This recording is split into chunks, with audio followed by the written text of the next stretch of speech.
الطیبین الطاہرین واللعن الابدی علی اعدائہم اجمعین۔ اچھا جی، اعضائے بدن کا ایمان یا ان کے فرائض کے حوالے سے ہاتھوں کے فرائض اور ان کے ایمان کو بیان کر رہے تھے۔ اچھا، اس میں امام علیہ الصلاۃ والسلام نے کل ایک آیت پیش کی، وضو والی آیت۔ وضو کرتا ہے بندہ دونوں ہاتھوں سے، یہ دائیں ہاتھ اور بائیں ہاتھ کا ایمان یا ان کا فرض ہے۔ چہرے کو دھونا، دائیں بائیں کو دھونا، دائیں کے ذریعے بائیں کو دھونا، بائیں کے ذریعے دائیں کو دھونا، سر کا مسح، پاؤں کا مسح، یہ ہاتھ کی عبادت ہے۔ دوسری آیت جس میں ہاتھ کی عبادت یا ہاتھ کا فرض یا ایمان کو بیان کیا ہے وہ جہاد ہے۔ جہاد بندہ ہاتھ کے ذریعے کرتا ہے۔ اس میں آپ نے یہ آیت پیش کی ہے، فَإِذَا لَقِيتُمُ الَّذِينَ كَفَرُوا فَضَرْبَ الرِّقَابِ، جب تمہارا کفار کے ساتھ آمنے سامنے ہو، فَضَرْبَ الرِّقَابِ، گردنیں اڑا دو، ٹھیک ہے جی، مارو اور گردنیں اڑا دو، حَتَّى إِذَا أَثْخَنْتُمُوهُ۔ اچھا، اس میں جہاد کے آداب کو بیان کیا گیا ہے۔ دوران جہاد جب تک دشمن کو شکست نہ دیں، قیدی بنانے سے منع کیا گیا ہے۔ دوران جہاد قیدی بنانے سے منع کیا گیا ہے، یہ بھی اس پر دشمن پر کوئی رحم کرتے ہوئے نہیں۔ اگر اس دوران قیدی بنانے میں لگ گئے تو پھر جو ہے نا وہ توجہ ہٹ جائے گی اور دشمن جو ہے نا وہ فائدہ اٹھائے گا۔ لہذا نہ دوران جہاد قیدی بنانے کا حکم نہیں ہے، دوران جہاد مارنے کا حکم ہے۔ قیدی بنانے کے بعد قیدی کو مارنے سے منع کیا گیا ہے۔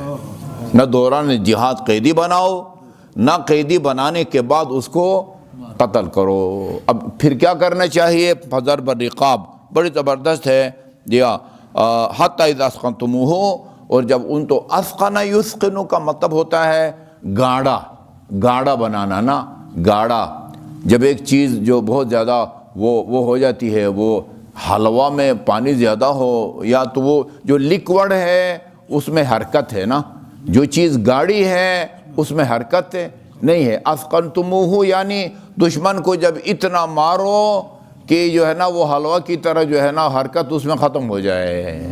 اثقنتموہ یعنی وہ حرکت کے قابل نہ رہے، پھر کیا کرنا ہے؟ فشد الوثاق، پھر بڑے کس کے جو ہے نا اس کے ہاتھ پاؤں باندھو۔ اور جس طرح امیر المومنین علیہ الصلوۃ ان دو بندوں کو قیدی بنا کے لائے تھے جو رسول خدا کو قتل کرنے کی لات عزیٰ کی قسم کھائی تھی، ٹھیک ہے نا جی۔ اچھا جی، اب قیدی بنانے کے بعد پھر کیا ہے؟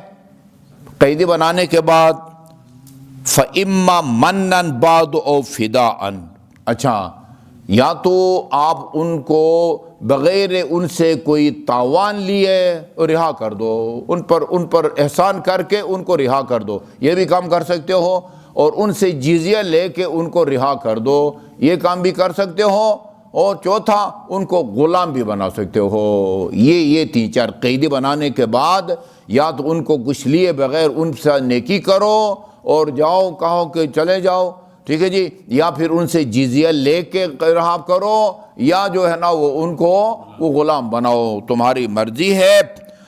جی ہاں، حتی اوزا رہا۔ میرے خیال میں نا اسلام میں یہ کوئی میرے خیال میں مبالغہ نہیں ہوگا، اسلام میں سب کے زیادہ بابرکت ہاتھ کی جس نے دشمنان اسلام کو تہ تیغ کیا وہ امیر المومنین کا ہاتھ ہے۔ کم و کیف، ہم ایک کہتے ہیں کم اور کیف، کوالٹی کوانٹٹی، ٹھیک ہے جی۔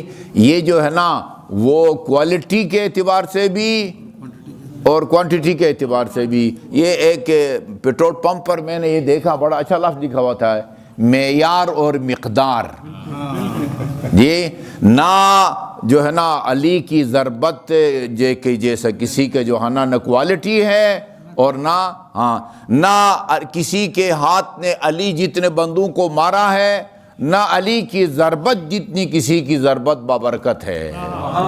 کس کے بارے میں ہے؟ ضربت علی یوم الخندق افضل من عبادت الثقلین.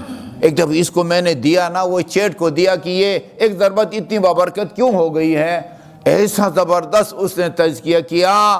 بھئی ادھر کل کفر تھا، ادھر کل ایمان تھا. اس دن اگر اسلام شکست کھا جاتا، آج نہ کسی گلدستہ آذان سے حی علی خیر العمل کی آواز سنتے، نہ الصلاۃ خیر من النوم کی آواز سنتے. یہ دونوں جو ہے نا ولی کی ایک ضربت کے جو ہے نا وہ مرہون ہے، وہ منت ہے. ٹھیک ہے جی. ہاں اسلام پہ سارا خرچ بھئی پہ بدر میں 70 بندے مارے گئے، 70 بندے، ان میں سے 35 اس دست مبارک نے مارا ہے، 35 کو. باقی 35 کو مسلمانوں نے اور فرشتوں نے مل کے مارا ہے. اب فرشتوں نے کتنا مارا ہے، بندوں نے کتنے مارا مسلمانوں نے، ہم موقع پر نہیں تھے. ٹھیک ہے نا جی، وہ اللہ کو پتہ ہوگا. باقی جو کنفرم علی نے مارے ہیں وہ کتنے ہیں. عجیب ضربت تو ہے، یعنی بغیر مبالغہ کے علی کی ضربت معجزہ تھی، معجزہ. اذا تلا قد، ہاں وہ جب کوئی قد کا چھوٹا آتا تھا نا اس کے سر پر وار کرتے تھے، قد کا بڑا آتا تھا سامنے یوں کمر پر وار کرتے تھے. سر پر وار کرتے تو بھی 100% 50-50 دو ٹکڑے ہوتے تھے، نہ 1 گرام کم نہ 1 گرام زیادہ. ٹھیک ہے جی. کمر پر وار کرتے تھے پھر بھی جو ہے نا وہ 100% جو ہے نا وہ 2 برابر. وہ جنگوں میں نا، جنگوں میں لوگ اپنے مقتولین کے قاتلوں کو نوٹ کرتے تھے تاکہ جو ہے نا موقع پر انتقام لیا جائے. وہ کچھ مقتولین کے بارے میں کہتے ہیں کہ پتہ نہیں چل رہا تھا کہ یہ کس کے ہاتھ مارا گیا ہے، تو لوگوں نے کہا کہ بھئی اس کے ٹکڑوں کو تول کے دیکھو. ٹھیک ہے جی. 2 برابر ہے تو سمجھو کہ یہ علی کی ضربت کا نتیجہ ہے، اگر کم یا زیادہ ہے تو وہ کسی اور کی محنت کا نتیجہ ہے. ٹھیک ہے جی. ہاں سب سے بابرکت، کوالٹی کے اعتبار سے بھی علی کی ضربت کی کوئی مثال نہیں ہے، اور کوانٹٹی کے اعتبار سے بھی. ہاں اتنے. اور میں آپ کو ایک چیز بتاؤں انتہائی افسوسناک، کچھ لوگ امیر المومنین کی کمزوری کے طور پر پیش کرتے ہیں کہ اتنے بندوں کو مارا ہے. او بابا وہ متوکل عباسی کی طرح یا حجاج بن یوسف کی طرح مومنین کو مارا ہے، صحابہ کرام کو مارا ہے، دشمنان اسلام کو مارا ہے، یا دوسرے الفاظ میں ان کو مارا ہے جن کو مارنے کا خدا نے حکم دیا تھا، رسول نے آگے بھیجا تھا نا. اور رسول بھی ٹھیک ہے نا، یہ جب تک خدا نہ کہے، رسول خدا اپنی طرف سے نہیں کہتے لَأُوتِيَنَّ الرَّايَةَ غَدًا، یہ کل علم اسے دوں گا، کہ جو خدا اور رسول سے محبت کرتا ہوگا اور خدا اور رسول اس کے محبت کرتے ہوں گے، اور اس وقت تک واپس نہیں آئے گا جب تک اللہ اس کے دونوں ہاتھوں پر فتح نصیب نہیں فرمائے گا. خدا نے رسول کو کہا تو علی نے، رسول خدا نے جو ہے نا یہ کہا ہے، خدا اور رسول کے کہنے پر بندوں کو مارا ہے. کہتے ہیں علی کا خون جو ہے نا اتنے لوگوں کے ہاتھ سے، جو خون سے وہ رنگین ہے، ہاتھ کس کے خون سے رنگین ہے. ٹھیک ہے نا. ہاں کوئی اور بھی رنگین کر کے دکھاتا نا، فضرب الرقاب فلاں فلاں فلاں. یہ ہاتھ کی عبادت ہے، ہاتھ کی عبادت ہے. دو مثالیں دی. وضو ہاتھ کی عبادت ہے، ہاتھ کا فریضہ ہے، ہاتھ کا ایمان ہے. میدان جہاد میں لڑنا، صدقہ دینا، یہ تمام کیا ہیں؟ ہاتھ کی عبادتیں ہیں.